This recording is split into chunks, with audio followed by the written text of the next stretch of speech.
Support the Amigos podcast and keep the Amiga goodness flowing for just $1 a month. Visit our page at patreon.com/AmigosPodcast.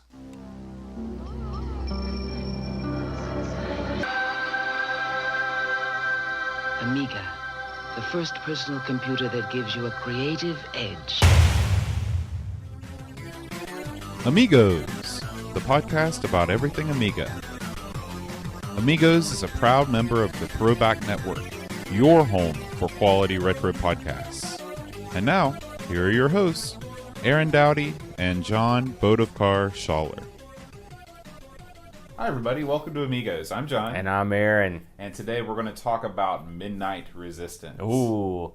But before we do, it's time for some Amigos feedback. Oh boy.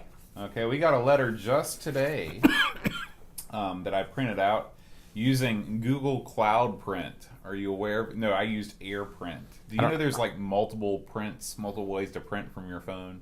Do you print a lot from your phone? I never do because I use. You turn me on to the Google writing gimmick, and so I can work on things from any source. I've only got one place I've got a printer, so I just print all my junk there. But it works out. I love it. I love the integrated blah blah blah. This is from Adam Triofno. And he says, "Hi guys, I've been listening to your Amiga podcast for quite a while now. Great stuff. I'm a fellow U.S. listener down in New Mexico. So glad to have another U.S. listener." Yeah. He says, "I'm still working my way through the back catalog. I've noticed that you've talked about having trouble using PAL games, such as you can't see the bottom of the screen. Oh yeah. This is such a common issue that there is a program called Degrader that fixes the PAL issue properly. It works much better than holding the mouse button down and choosing PAL mode." So you've heard of Degrader before. Yeah, I used to use it back in the day. So why do we not use that today? Well, the reason we don't use it today is because we don't use a real Amiga too much. And also, I don't know where the disc is. Oh, okay. But there is... because we could have used that for Amigathon. There's also a thing called Reload Kick that lets you come back down to lower kickstarts, which I used to use. These are the many... Now, to be fair, first of all, this is a smart fella. I haven't done this stuff for a long time. And so, I honestly, if you said, "Hey, is there a thing to do this?" I'd be like, "Sure." And you'd be like, "What's it called?" I'd be like, "I don't know. I don't remember." So now we know. Okay. And he says, "I guess one other issue you may be running into with losing the bottom of the screen is if your monitor doesn't support PAL mode." That is an issue we have, yeah. I used to use a VGA monitor with my Amiga 3000, which worked great. I also used the Commodore 1084S, the original Amiga 8 monitor. Yeah, and that happens. I don't know how it works with S-Video, to be honest with you. You know, S-Video going out to the capture card.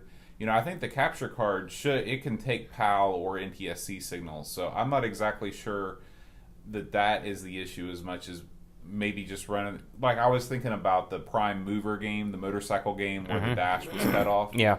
I don't know if S-Video is just by its nature NTS, or maybe that signal we can't. I don't think it change that matters. signal. I think it's going to be PAL. It doesn't matter if you're using S-Video or composite. I mean, S-Video is like just a slightly better composite. I've been doing this stuff for so long that when you were saying like, "Oh, we're gonna move this over to the emulator." I didn't think twice about it because I've played so many games where the bottom of the screen was cut off that I don't pay attention to it anymore. He's right. I mean, there are ways around that. And you can have varying degrees of success.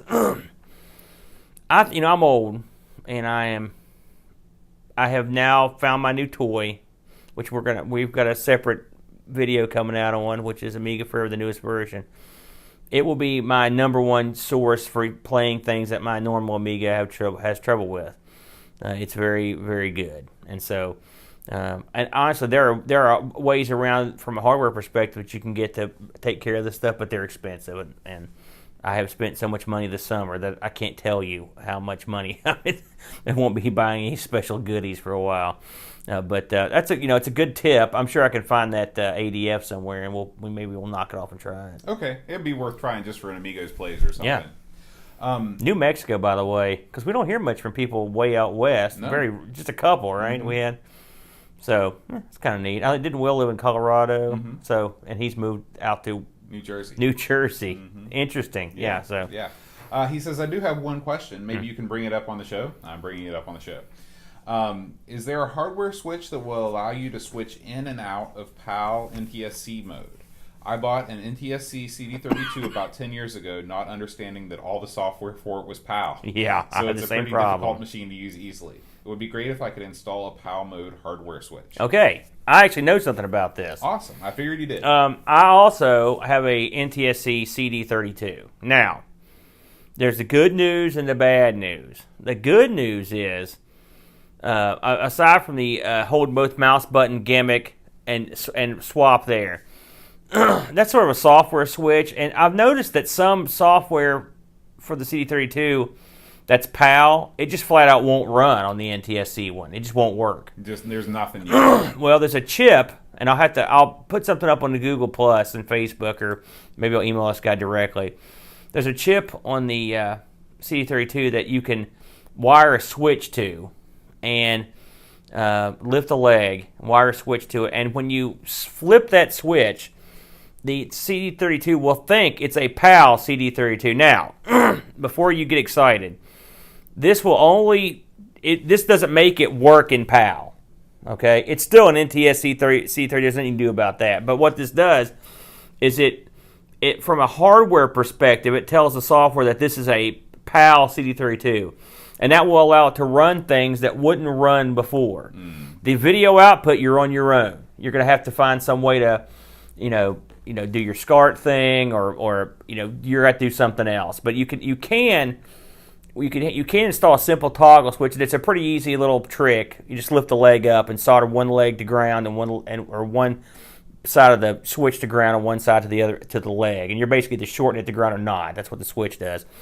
And you can and then, like I said, you can hit the switch on it, and you can make the thing think it's a PAL machine. But again, it doesn't affect the video in any way. So that's a mixed bag. I don't know if that'll help. And it's a little hack I learned about on some kind of obscure message board. I was just tooling around one day because it was making me angry. I was like, man, I can't play anything. Same boat.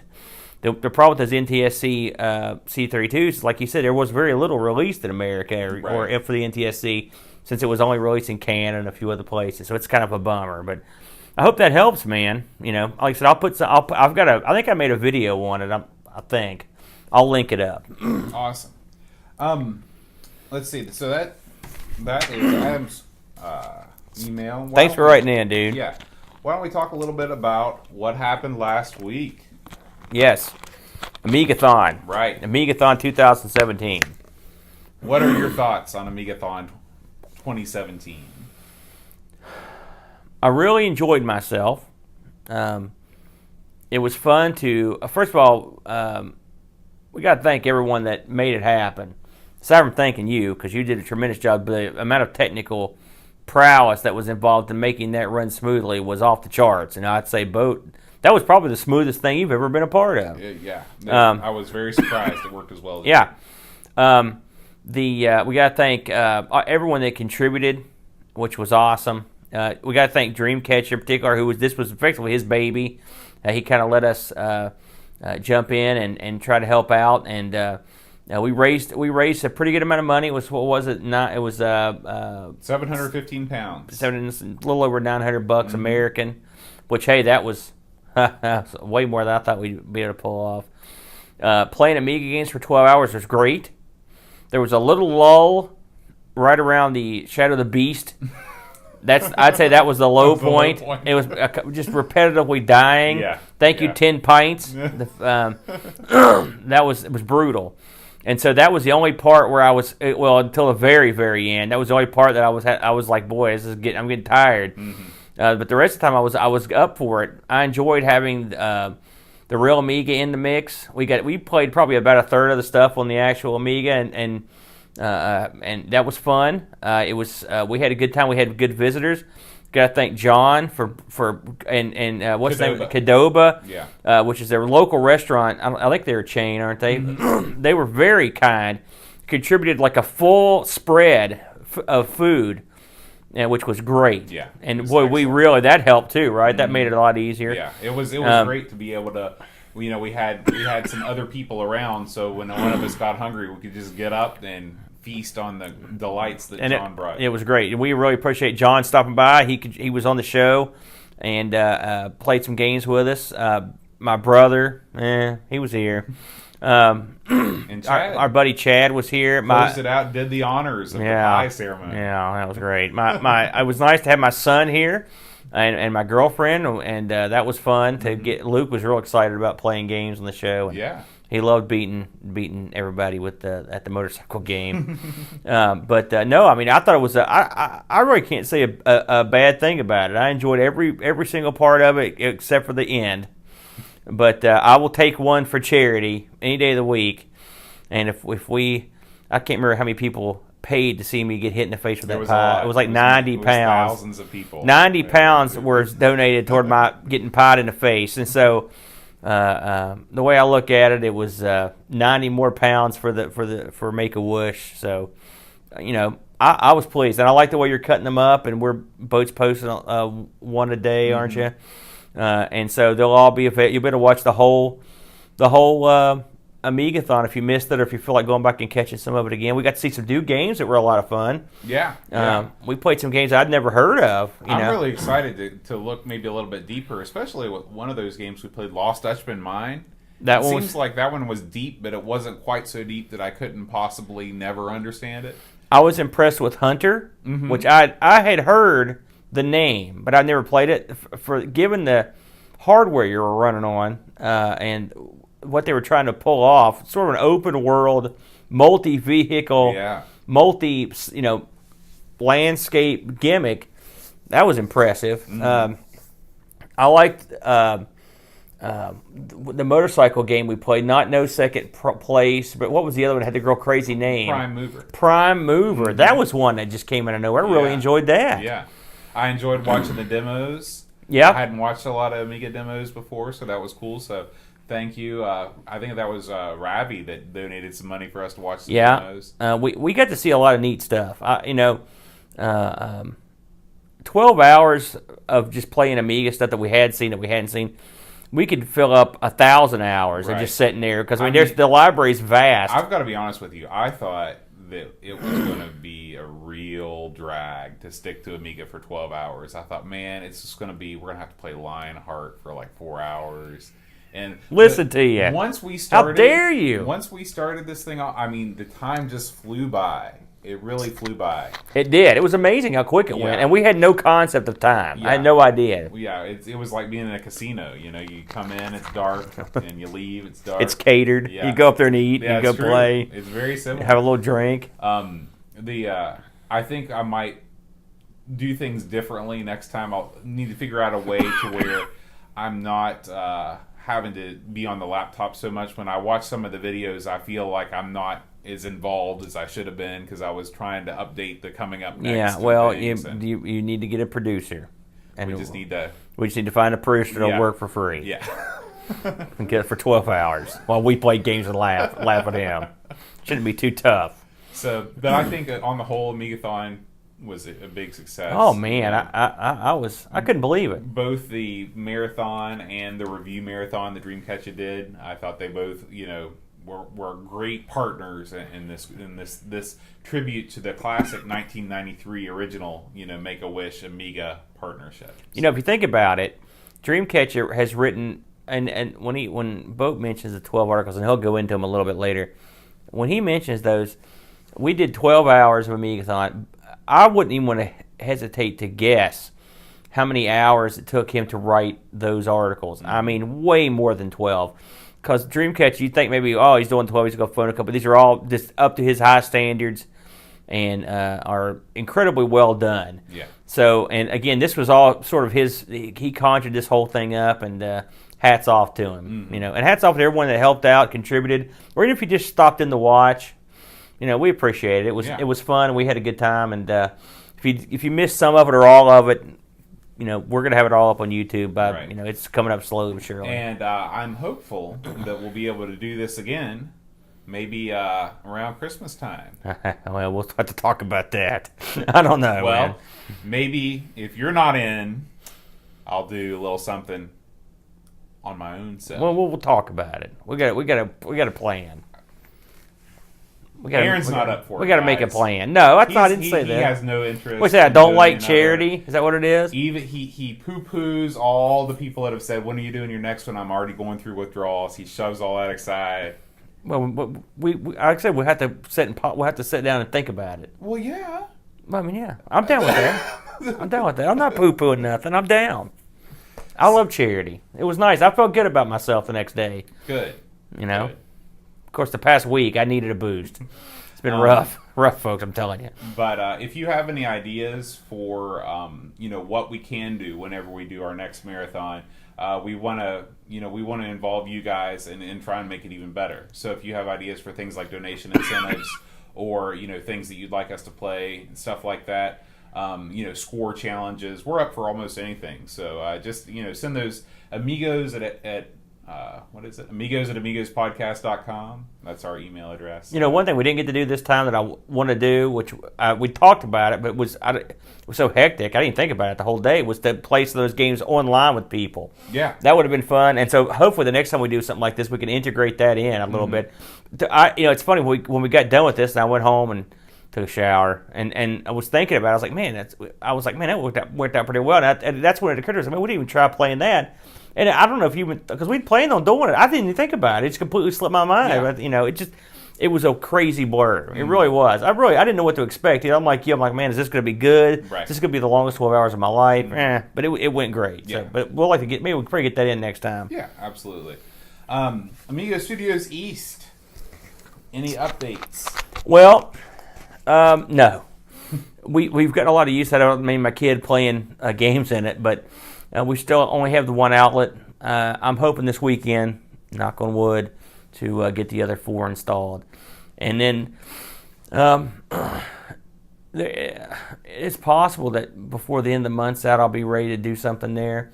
But, it's slow sledding. My kid just started back to school. That's going to give me a little more time than I had. So he's not staying up till 10 o'clock or 11 o'clock anymore. I can go out there, nose out there, and do some stuff. But, yeah, it's coming along. And hopefully before the month's over, we'll have some video footage out there, and we'll just take some images and see what people think. Okay, sounds good. Also, before we get into our main news segment, we want to let you all know that Amigos is now on Instagram. So if you are an Instagrammer, you can check us out over at instagram.com/everythingamiga. And thanks to Chris Folds for maintaining that. He is the Instagram master. Do you do the Instagram? I do not do the Instagram. I don't have anything against it.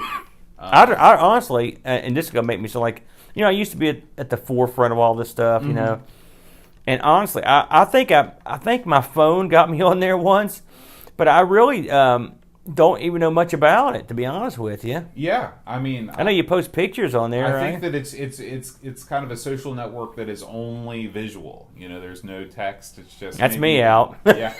But there's a nice shot of that looks like Hunter. Yeah. So I see the boat in the background, the bike. Yeah. So I read somewhere you could surf in that game. That's unbelievable. I know. That's I would love to try that. Since we're already here in the browser, why don't we jump right into the news? Right on. So I've just got a few things this week. Right out of the gate, it was a good week for. Speaking of CD32, it was a good week for the CD32 folk because a lovely thing has happened. We have now gotten access to Moonstone. They have stuck it on a disc and released it. It just came out just a few days ago, actually, and I'm excited. It's a great game. We both have talked about how much we like that game. That's a game I would love to just sit down and play and get good at. Yeah. As opposed to the stumbling, bumbling idiot that I am who can't beat nothing. But it's a fun game. This is, of course, from the same people that bring you all these compilations and stuff. It should be fun. I'm not sure if does it say there's any enhancements or anything, but I don't know if it's if they had started working on a CD32 version, or I don't think so. I think this is just going to be a straight port. Yeah, but, well, I mean, the original version looks pretty darn good. oh man, and it's so good. The cutscenes, it's got it all. It looks like a CD game, to be honest with you. Yeah. So that's good. That's good stuff right there. Chris Fold sent me over a link. The source code of 50 Amiga intros has been released.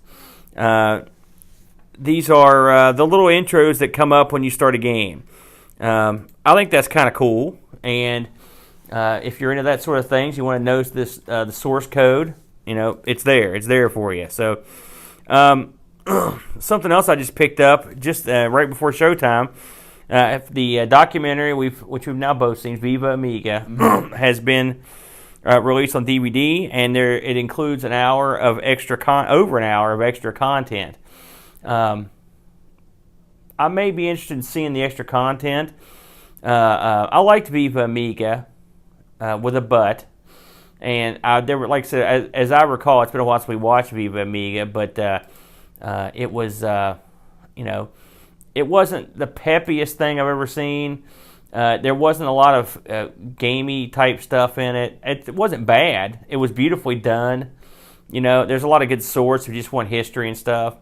And we can't forget about Paul Kitching, who did a lot of the graphics. The graphics were off the charts, obviously. Creator of the backdrop that you see on this very podcast. Well, he's the man. I see his stuff float by in the Facebook Amiga group, and I'm just like, it always gets me. It's great, and it's an honor to actually have that kind of fine art to sit in front of. We need every beautiful thing we can get to stick behind us to make us look good. I noticed that I don't have a clip on this or a news article, but I noticed a lot of people were talking about the Vampire this week, and specifically the press picked up the actual mainstream press, like Slashdot, some other places picked up the fact that there's going to be a standalone Vampire Amiga, which we talked about last week. I was wondering if this might get some traction, and it has. And I would wager this is the most attention the Vampire team has gotten. I mean, they're really getting a lot of. When they announced that standalone Amiga, that was something. There's still not much known about it, and I've been waiting for a formal unveiling or whatnot. An info dump. I don't see it's something I don't think we're going to see for. I would say 2 years would be my guess. I'd say we'll see the cards well before we'll see the standalone. But it is intriguing for sure to see what they're going to come up with. But the fact that the mainstream press, and when I say mainstream, I mean the mainstream internet tech geek press. The mainstream media. Are you going Rush Limbaugh on us here? The mainstream media doesn't ever. I'm not going to Rush Limbaugh on us, but the main tech press, when they pick up something about the Amiga, and that's not like a puff piece or some kind of like, remember this, or the history of this, the whatever 50th, happened to Pac-Man? 50th anniversary of this. I mean, when they actually say something about the news, I notice, and so that's cool. Yeah, I want the Apollo guys to have as much success as they can. I mean, whether you're into that or not, it's a benefit to the community, and it's awesome that stuff like that's being made. Something else I noticed was that our buddies at Guru Meditation, I think this was last weekend actually, I think it was when they were in Poland for the big Amiga throwdown. That's right. I saw some pictures of it, and it looked awesome. It always does. Yeah. So they know how to party. Hats off to all of our friends over in Poland and the Guru Meditation guys too. I mean, it has to be one of the biggest Amiga weekends in terms of, they have the Amiga party in Poland, and then Amigathon the day after. If you were looking for Amiga action, that was the place to be. Of course, the big Amiga convention in the States, Ami West, I haven't seen any, you don't get a lot of like video compilation footage like these Poland parties. So I'd like to see what goes on there. I'm sure it's a big deal. Let me tell you something. I'll look like, in fact, I started looking right after the show last week. After we did Amigathon, I was on YouTube. I was like, let's see some party footage. Because you remember last year, they had that line of Amigas. There were people drinking. And also there's pictures of guys drinking these huge, weird drinks. The homemade, like, moonshine, Polish moonshine. I was like, man, I want to be right there. Right. They were really having a good time. I look forward. I've been waiting the whole year because I was like, man, I hope the Guru guys go back over for this because I mean, it was so just I enjoyed the pictures and stuff and the dialogue from it so much. So I'm hoping they've got a nice package that they're going to put out. The Guru, while I'm thinking about it, the Guru Meditation guys put up an interesting look at the same thing we're going to look at or we have looked at, which is the Amiga Forever package, and I enjoyed that. We're going to hit on some different stuff than they did. So if you saw theirs, you want to see a couple different things, you can check ours out. But I always enjoy the Guru Meditation guys. They're always nice. Also, one thing we should have talked about this earlier. Hats off to everyone that kind of gave us a little press on the Amigathon. We appreciate it. I think it was mentioned on a bunch of shows, a bunch of Twitter, and for all the shout-outs and stuff. There were so many. I'm not even going to try to remember them all because y'all know how I am, but we appreciate everybody giving us good mention. Yeah. So that's pretty much all I got for news. What do you got site-wise? Well, site-wise, it's been crazy the past 2 weeks because Dreamcatcher has been at it like something that's at it all the time. This was part of his contribution to the charity drive. Right. So if you look at the Amigos press, let's see, probably the best way to do it is go up here and click on press at the top of the site. You can see all 12 of his reviews. And they cover, games of every genre. There's interview stuff in there. I'm not going to lie to you, I have not read all of it yet. It's too much for me to take in all at once, but I'm going to savor these articles in the coming weeks because I have a feeling that he's going to be in some sort of convalescent home after this past week of writing, his hands all cramped up and stuff. I read the first 6 as they came out, and I've worked on the last 6. They're great. He's got some, honestly, I don't know where he finds some of this stuff, and one thing I love about Dreamcatcher is he often picks these obscure games that I had no idea existed. And he's done a couple. I'm like, oh, man, I got to check this out. So there'll probably be, and this has happened over and over. Dreamcatcher is the number one reason for me to do Amigo plays because I'll see something. I'm like, what the hell is that? Mm-hmm. And then I got to go have a shot at it. So he's worked it out again, and I'm looking forward to it. What you're looking at right now on the screen there, we just did that. That was for Sleepwalker. That's the game Cheesy that they went out on right there. That was the last game they ever made. I just noticed this as it flew by on the screen. But yeah, Dreamcatcher stuff was, it's top shelf. Like I said, he did not phone it in. He really went to work this week, and hey, we appreciate it too. He's our great friend and great contributor. Yeah. So that's it for the site updates this week. What do you say we dive right in to Midnight Resistance? So. This is a pretty interesting game. I always get this game confused with another game, and so when I see, first of all, who was it that recommended that bid to have us do this game? Do you remember who it was? This was Paul. Thank you for mentioning that. It's Paul Kitching. Oh, it's just Paul. Yeah. Okay, there Paul you go. But I don't think that Paul Kitching. The other Paul. Kitching. Yeah. Anytime we talk about it, it's always the other one. So when this was put out there. I was completely misinformed. I thought it was a Sega game that I remembered, which I'll be honest with you, I don't remember what the Sega game is, unfortunately. I'll know it when I see it. I know you're going around and you're planting bombs, and it's an overhead view, but I don't remember what it was called. But anyway, I thought this was it. So you can imagine my surprise when I loaded up the game. I'm like, oh, okay. So Midnight Resistance came out on the Amiga in 90. It was based on the arcade game of the same name that came out in 89. So pretty quick turnaround that. Mm-hmm. This was licensed from Data East. Data East, as you know, has been around for a long time.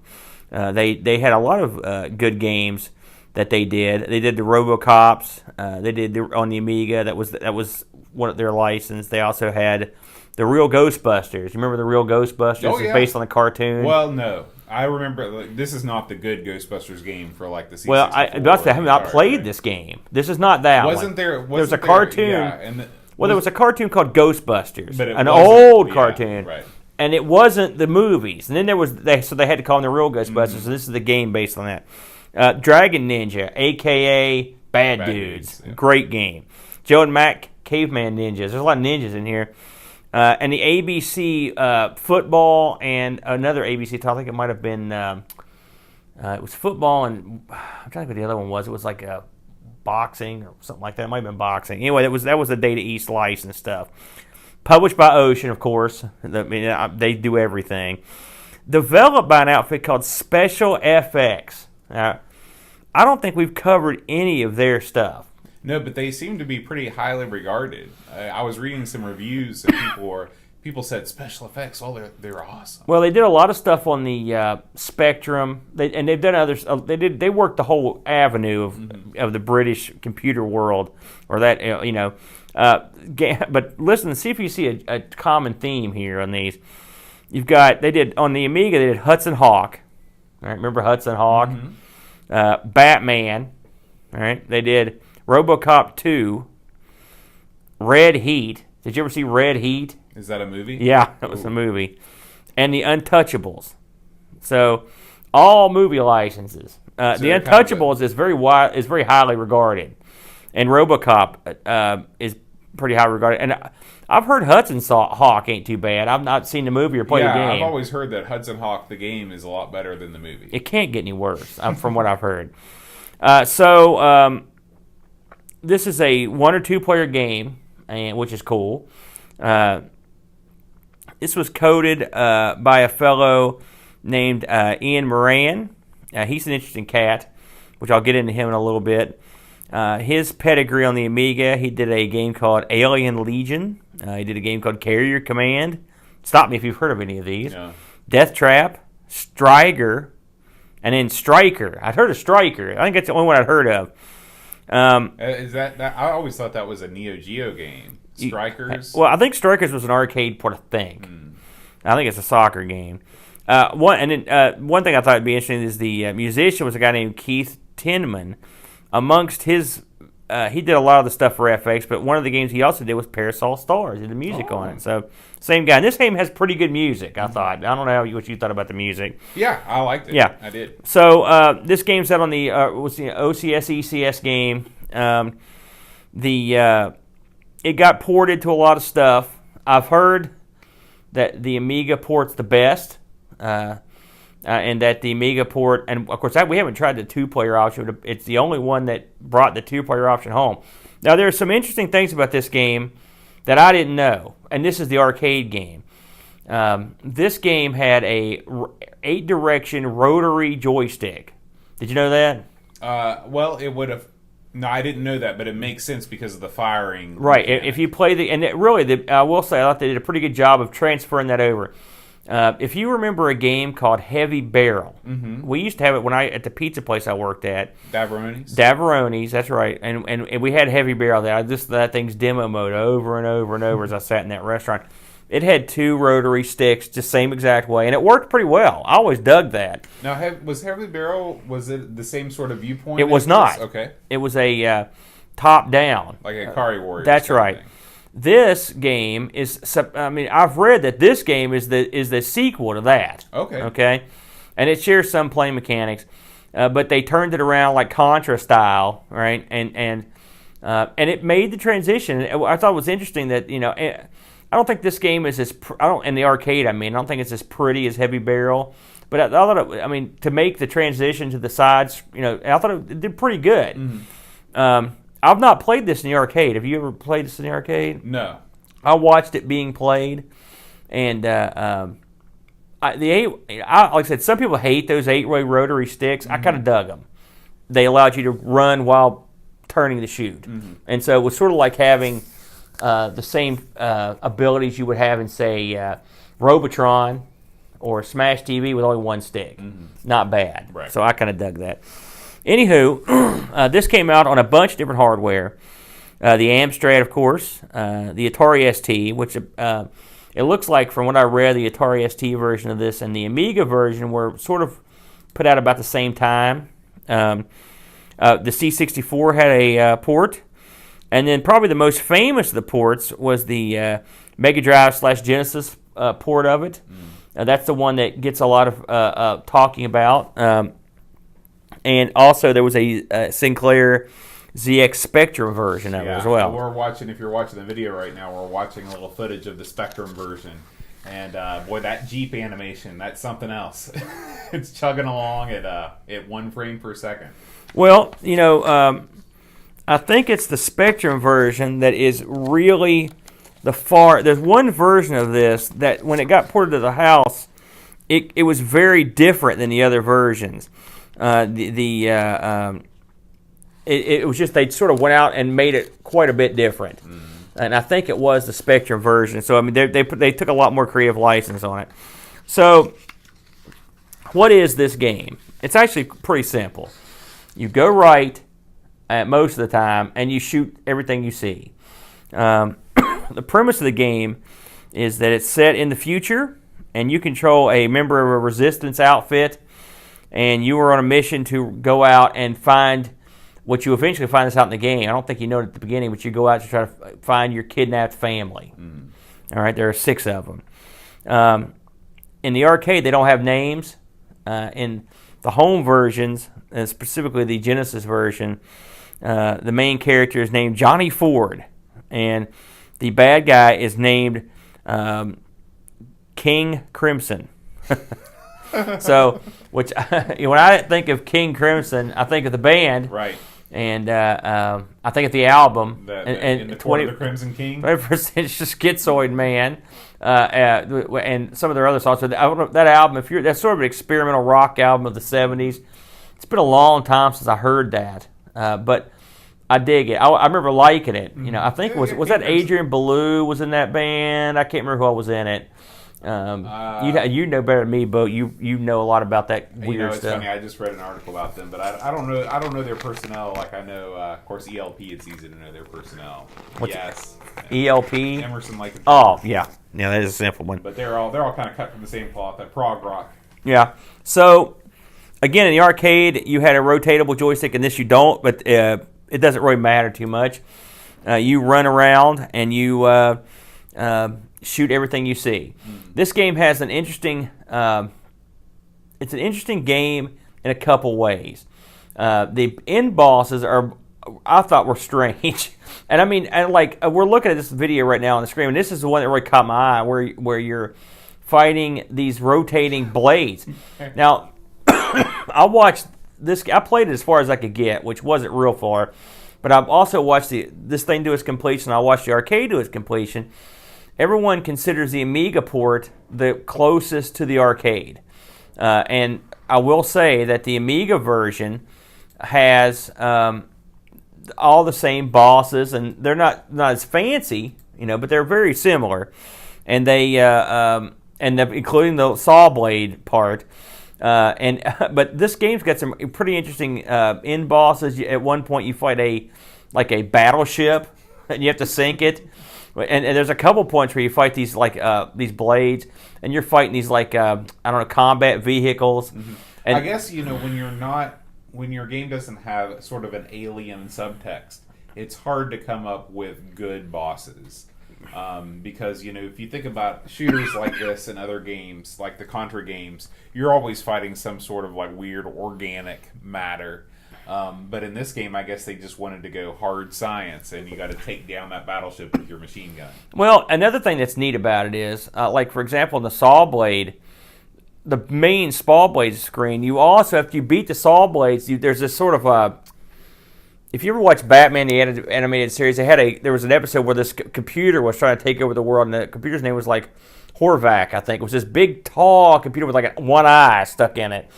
And the thing you fight in this is eerily similar to that. It's what it looks like. Because after you blow the saw blades up, you have to shoot the eye in the middle of the screen. It's part of this big computer. I thought that was kind of cool. The end boss in this is real wacky. It's just a big, huge. I guess this is King Crimson. It's a big, huge head with a big mouth that tries to chomp you. Shoot bullets and weird worms come out of the mouth. It's a real crazy stuff. So. One of the neat things about this game that I really like is the Powerup System. So what you do is as you go through the levels and you're blowing guys away, and I mean we're not really glossing over the gameplay here. It's pretty simplistic. You run and you shoot stuff. I mean that's it. But you pick up keys, Right. And then at the end of the level, you'll find a door, something you can blow through. and then you're in like an armory effectively, and you can go through right. And you can go. Well, I'm trying to think of this how this would be in the context of the game. So an armory would be it'd make more sense. But you're right. It is effectively it's a shop. And you go in there, and you've got all the weapons are lined up, and then you can pick out the ones you want with your keys, and you can, and that's how you power your guy up.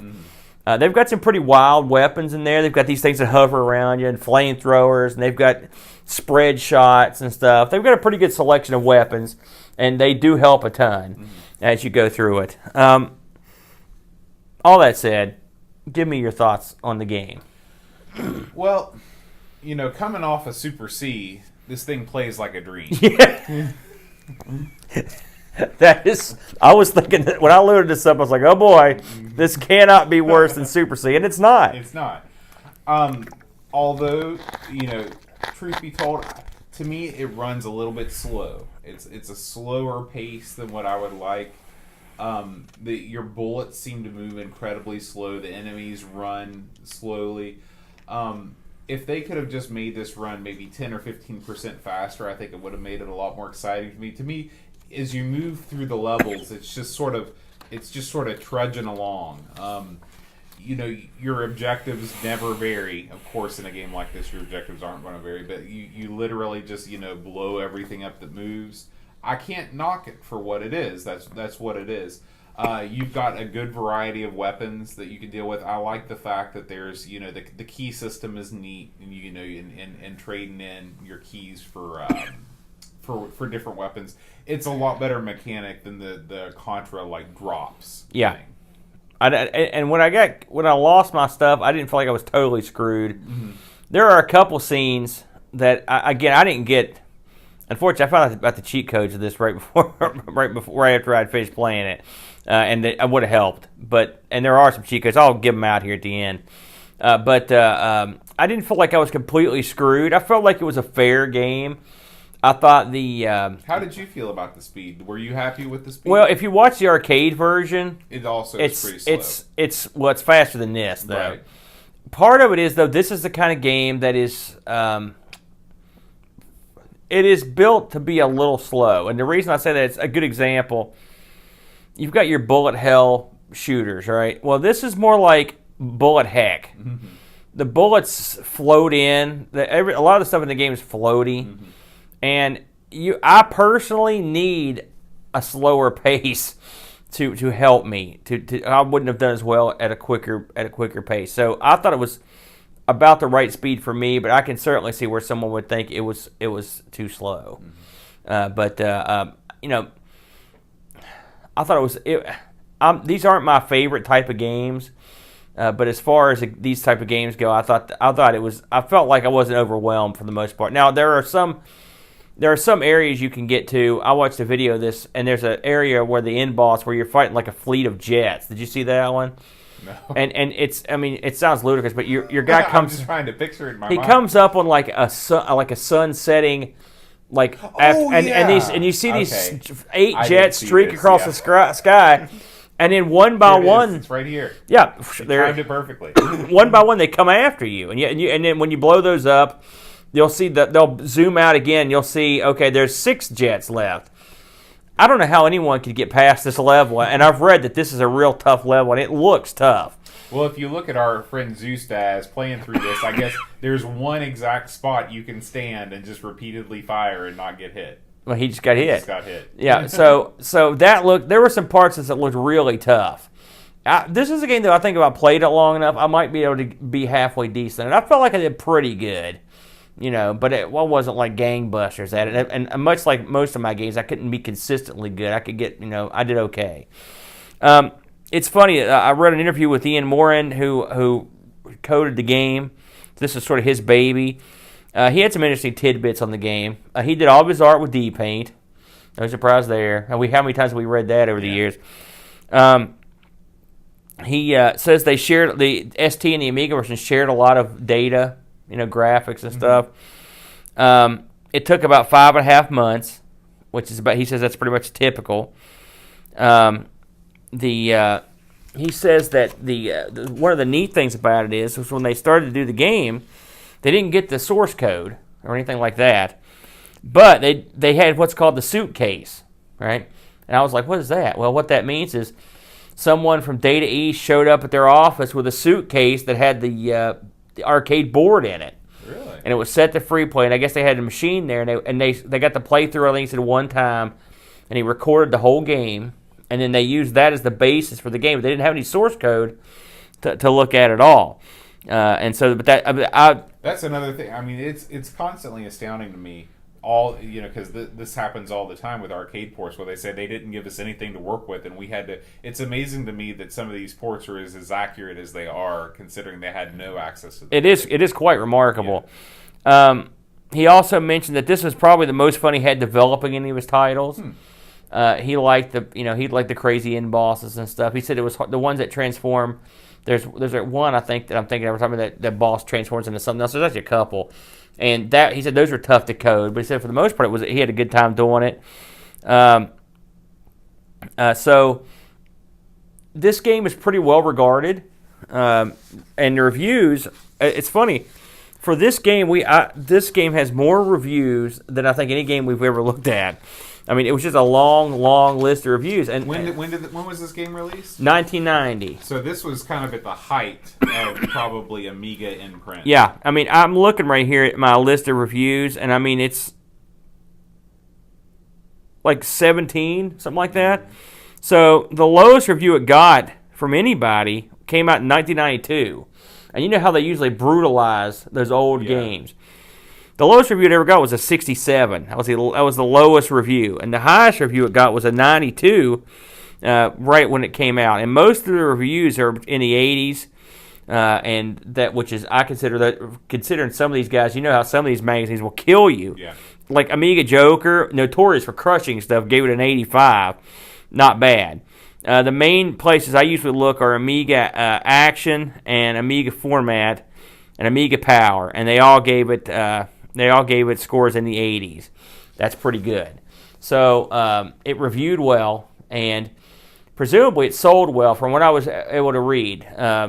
The outfit that put it out, FX, it looks like their biggest seller, from what I was able to ascertain, was Strikers. But this apparently did pretty well. And I'm assuming RoboCop 2 would be up in there too. I don't know how well Hudson Hawk sold, for example. I noticed a lot of these guys from FX worked on most of their own titles. I'm going to say they did same outfit. They used the same guys most of the time. I know the programmer is still working in the business. I think he works for one of the big boys. So that's kind of cool. And he's a pretty well-respected guy. And apparently the guys, like you were saying, the guys that work for this special FX are pretty well regarded, and the guy that ported this over to the ST is apparently very well regarded. I think his name was Jaffe. I don't know. I'm sure someone that knows more. Jaffe? I'm not sure about his first name. I can look real quick. But he's a pretty well regarded guy. I saw an interview with like a kind of a flashback to the Jaffa. No, it was Jaffa Smith was his name. I'm sure someone out there is like Jaffa Smith. I think it's a big wheel, but I'm not sure what he's done. But apparently the crew that worked over here, Special FX, had a very well-respected bunch. And this, like I said, this is considered one of the great arcade ports to the Amiga. It's also considered by a lot of people to be better than the arcade version. I don't know if you looked at the arcade version. I watched a little bit of it just to see what, and it looked to be pretty spot on. It's certainly sharper. In the colors, this game is notorious for having shipped with the wrong color palette or something. I read something about that. I didn't have any problems. To me, it looked fine. I don't know if the WHD load version fixed it. I believe I read that there had been a patch. Yeah. But Paul actually sent in a message earlier today with some hints and tips, and he said that the colors, if you want to get them arcade perfect, he gave me the settings for WinUAE. But I think that the WHD load version, I mean, the colors looked fine to me. Yeah, I didn't have any. Like I said, I read about that after I'd already played it, and everything seemed fine to me. So I didn't have any trouble with that. So just a little house cleaning. I mentioned I would say go into it. There's a ton of cheats on this. If you type in, let me see here. Blue Day, it'll turn everything on the screen blue. I don't know why. Are you going to skip over that first one because you can't read your own? No, writing? I was going to read that one. Unlimited continues is it's easy when you know how. No spaces. I don't usually give out cheats, but this game is pretty fun, but you really need cheats.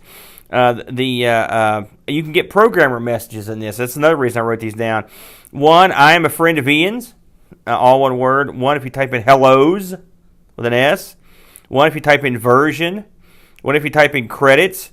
And then the main cheat, if you type in Siamese, you can use the function keys to get extra powers. Normal, F1, it turns you back to normal.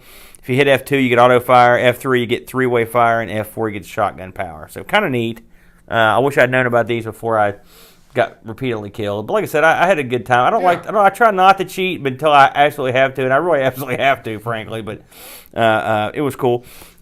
I don't know about the other versions, but I've read the Amiga version is the only one that got 2-player support at home. I'm assuming that even includes the Genesis version. I didn't try the Genesis or didn't look at that particular port. But apparently the Amiga version is much more well regarded than the Genesis version. eBay,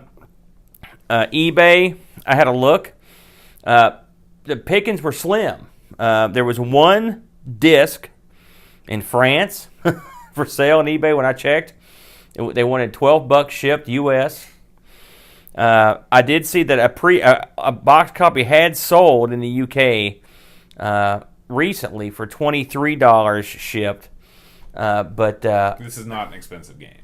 Well, those are the only two that came up at all. So I'm guessing it's not around that much. It's not one I saw. I don't suspect this was ever released in the U.S. Now, the one I played was this arcade machine ever released in the U.S.? Yes. It was. Because I remember seeing the arcade, which I just never played it. I just didn't play these type of games like a Contra and stuff. I just was no good at them. And I would lose quarters like that and be gone. It's funny because there were all these games on the Amiga that never got a U.S. release. It would be interesting, just off topic, to get a list of arcade machines that got European releases but did not get American releases. A lot of games got released under different names. It would be odd for arcade games. I would wager most of them got American releases because only release them in Europe. That seems like true insanity unless you were like a local distributor and you were distributing your own stuff. I'm not saying there weren't any. And sometimes they got shipped with real weird. Like the one that comes to mind is like over here it's called Alcon, and over in the UK it was called Slap Fight. Slap Fight? That's a horrible name for a game. Alcon's no Citizen Kane. Alcon stands for something though. What does it stand for? Yeah, it was spelled out in the C64 version. I can't remember. Awesome. It's the it's a great Allied Legion. Something of something. I mean, it stands for something. I mean, try to make Slap Fight sound cool. That's true. Come on. At least Alcon's like Falcon, except there's no F on it. But overall, as far as a game like this goes, I mean, this stuff felt like a near console quality game. Mm-hmm. I mean, like I said, was it a little slow? Yeah, but if you consider the how close they got it to getting it right, and how you fight a lot of saw blades in this game. Those are sprockets. That's different. I mean, it's something else about the game that's interesting. I mean, there's also a lot of there's parts where you go up a ladder, you're going up and down. I mean, it varies pretty well. Mm-hmm. I mean, and I like the fact that as vehicles go by, you can jump on the vehicle and kind of ride it along. Right. There's also a neat scene and where you get to a certain point in the game and there's a view screen, and there it is, right, exactly right there, and it shows your family and they're all captured, and your guy's like, what? Mm. Now I read this. I didn't notice this, but I read. Speaking of this, at the end of the game, there's a scene where you're up on this hill and you're with your family, and that's the game ends. It's like a nice little scenic scene. I have read that on the Amiga version, and the way this was worded was weird. I read this a couple different places, and I never quite understood what they meant. But if you have the second player playing, as they stand there looking off in the distance, one guy is flipping off the sun. Effectively, it looks like he's flipping the bird. And they said that was not done on any other version. Weird. So if anyone has beaten this game with the second player, I'd like to It can confirm or deny that. Because it was worded very strangely in one of the reviews I read. I was like, I don't know what this means. And I only saw it one place. I thought it was very strange. But overall, I'll give it a thumbs up. I would probably play it again if I had 2 players. I haven't got to play it that much with 2 players, but I think everything's more fun with 2 people. Yeah. What did you think about it? Overall, you going to give it the high sign? Yeah, absolutely. I give this game an unqualified thumbs up. It's a run and gun shooter that is competent. You need that when you live in a universe where Super C exists for the Amiga. You need something to kind of counter that. And if you want to scratch that kind of Contra itch, play a great arcade port, just sort of mindless fun, you could do a whole lot worse than Midnight Resistance. And something else, and I will say this in the game's favor, this is a game that could have been easily botched, with that converting over from an 8-way stick, that type of stick, you could have botched it easily, and especially with the Amiga's limited control system, they made it work pretty well. I didn't feel like I was getting screwed too often. I felt like the controls were pretty solid. Yeah. Aaron, that's an awesome shirt you're wearing. Oh, thank you. Where did you get that shirt? The Amigos store, of course. The Amigos store. You mean tpublic.com/stores/Amiga tees? The very same. Wow. I'm so glad that's where you got it from. You didn't get it from one of those bootleg Amigos t-shirt sites. Those guys burned me up. Yeah, they're no good.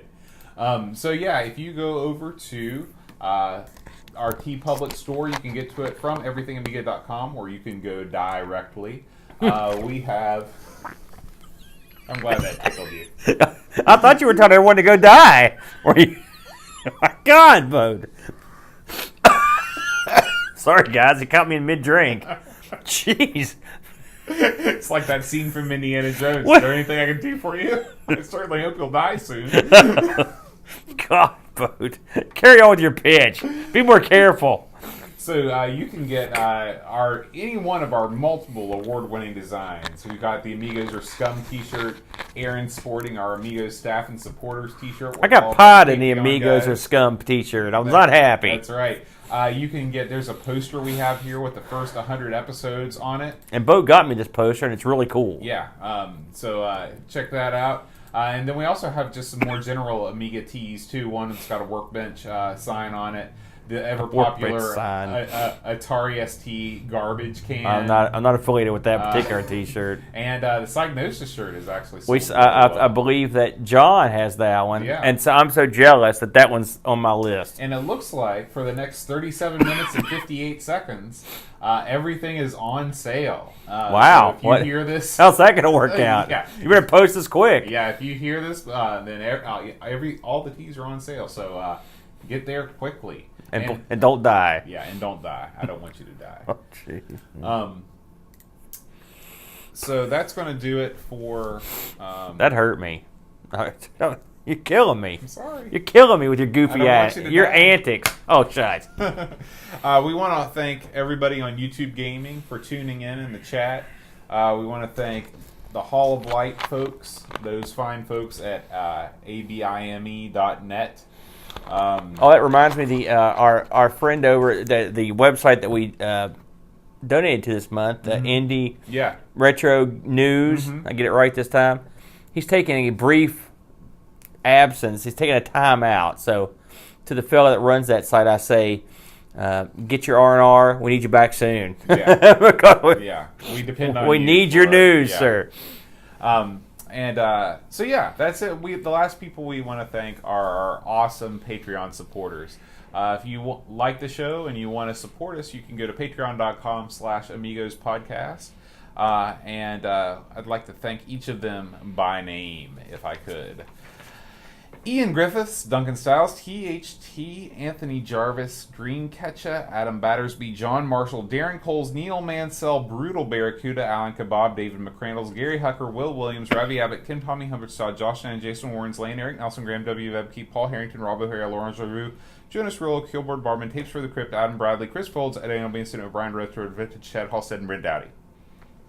Very good. That was my Micro Machines man wannabe. I just reminded me of something too. We're not done. I know. I it's wanted not to over. talk about Micro Machines. No, man. not Micro Machines, man. I got something. I got a fish to fry here because I was whining about this before the show came on. So a certain person we know named Jason Warrens has just come into a Amiga 3000 today. And we've got a little chat thing, and we talked to some of the fellows that are our brain trust. And these people are finding software and hardware. They're just in their attic. They're finding the crap. They find on the street for free. You know, you people, and you folks over in the UK and Australia, you're killing it. You're physically killing us. I would, if I came across anything, if something that just said Commodore on it, I'd have a heart attack. We can't find nothing. No. It's brutal. I'm glad someone out there, some of our good dear friends, are getting this stuff. Hoard it, because eventually we're coming to Europe. We're going to go on a retro buying rampage. We're going to be like the Midnight Resistance guys. I'm going to store a bunch of keys, and I'm going to go through all these lockers and closets. You guys have this stuff stashed up in the loft. In the UK, it's always, I got it up in the loft. That's where all the good. How big are these lofts? Yeah, that's what I wonder. You know, they're massive, and I mean, God knows these houses have been out there for 1,000 years. Mm-hmm. Who knows what's up there? That's right. Old crowns, you know, armor. There's no tell what's in your loft. I can tell you what's in mine: Christmas decorations. Lights, In America, our lofts are not interesting. We got nothing. What's in your basement? Us. This is what's down here. What's here. I don't see any old chests down here, Bode. Or do you have a huge hoard of retro computing heirlooms, stuff? Yeah. No stacks of Amstrad CPCs. So remember, when you stumble across this cool retro stuff, give it a little kissy from us, because we can't find jack squat over here. Now I'm done. All right. Next week, Aaron, we're going to play one of your favorite games. Oh, yes. In a good mood. I am. I'm very excited about this. We're playing Neuromancer. I've been wanting to do this one for a long time, and I've been playing it now for on and off for a week or two to get my groove back. And I'm looking forward to getting your thoughts on it. So. Yeah, well, it'll be great. I can't wait to see it. And maybe, like you said, you're thinking about playing it all the way through, right? No. That would never happen in a million years. This is not Adam's Family, pal. It'd take forever. Okay. All right, guys. Well, we'll see you next week. Until then, adios.